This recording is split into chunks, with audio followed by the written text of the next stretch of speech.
Hello, friends. This is Dave Hurwitz, executive editor at ClassicsToday.com, here with reference recordings.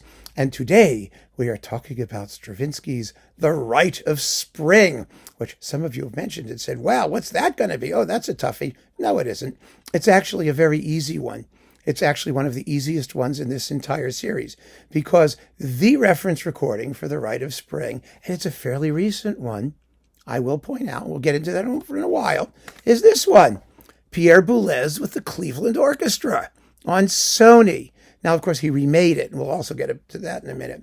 But this is the reference recording for a number of reasons. So let's go back and learn our history.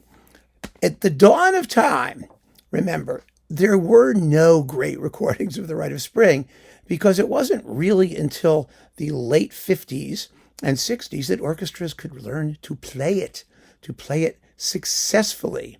There were some good performances. There was Monte's Boston one in mono, and there were the two Markevich recordings, particularly the stereo one from the 50s, and of course Leonard Bernstein and the New York Philharmonic, which even wowed Stravinsky himself, and it still wows us today. It's absolutely marvelous and has held up extremely well.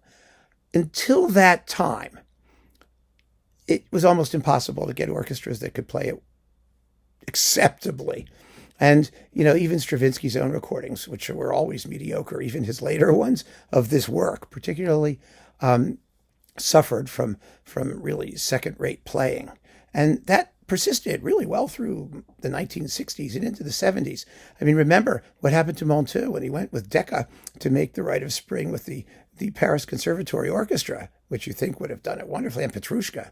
Ooh, what a disaster that turned out to be. And you can't say, oh, it's because they were French. I mean, it's nothing to do with it. It's because the quality of performance was just at a level here. And in order for there to be a reference recording of The Rite of Spring, it had to be here. It really did. Because otherwise, you just had a lot of really good ones. And like I said, there were some wonderful performances along the way, but they were outliers.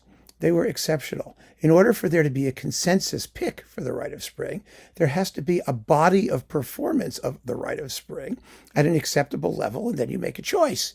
Which one is your reference? Well, this one, when was it made? Let's see. They tell us 1969, it looks like. I think it is. Yes, 1969. That's it. Severance Hall, Cleveland. So there you go.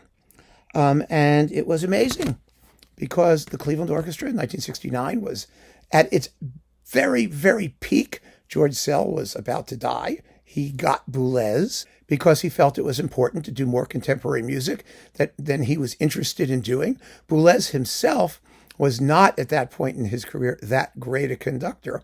So he needed an orchestra that was better than he was, and the Cleveland Orchestra was, and one, in other words, that he could explain what he wanted and they would immediately do it, that they had the talent to do it in 1969. Now, after that, all kinds of fine rites of springies started popping up, right? I mean, you had Ozawa in Chicago, which is amazing. I mean, there was even a later one in Cleveland in the digital era with Ricardo Chailly, which was amazing. But the Cleveland Orchestra was the perfect orchestra for Stravinsky. Even Stravinsky thought so.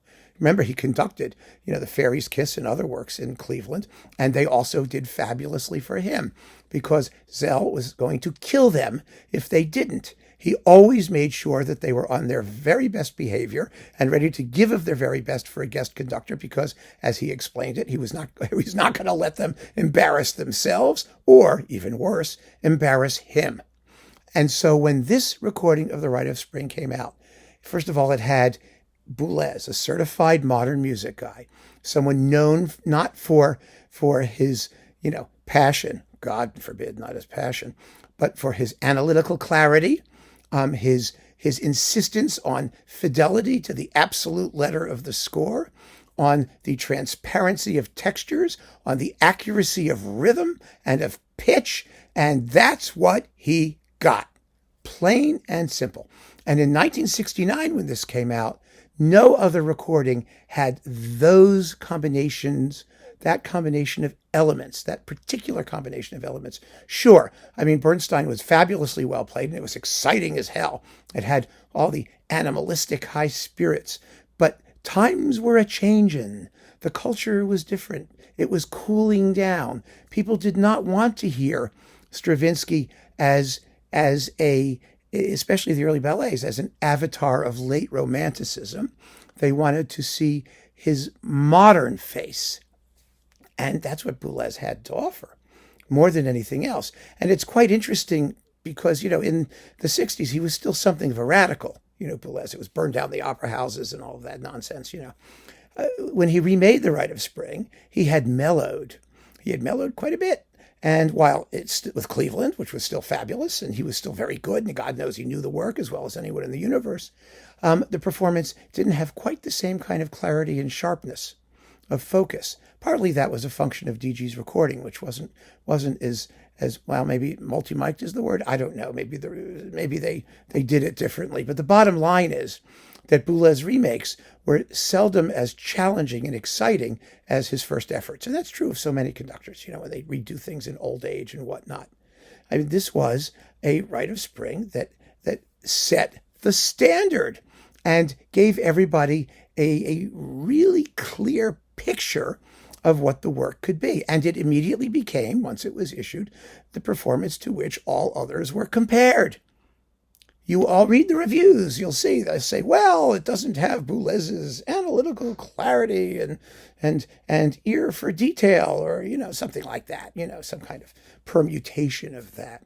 This was the version that people compared all the other ones to. And so they could say it was more exciting than Boulez, it was better recorded than Boulez, it was this, but it was blank adjective descriptor compared to Boulez.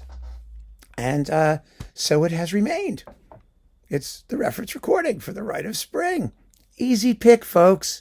Really, really easy pick. So keep on listening, friends. Thanks so much for joining me. Take care.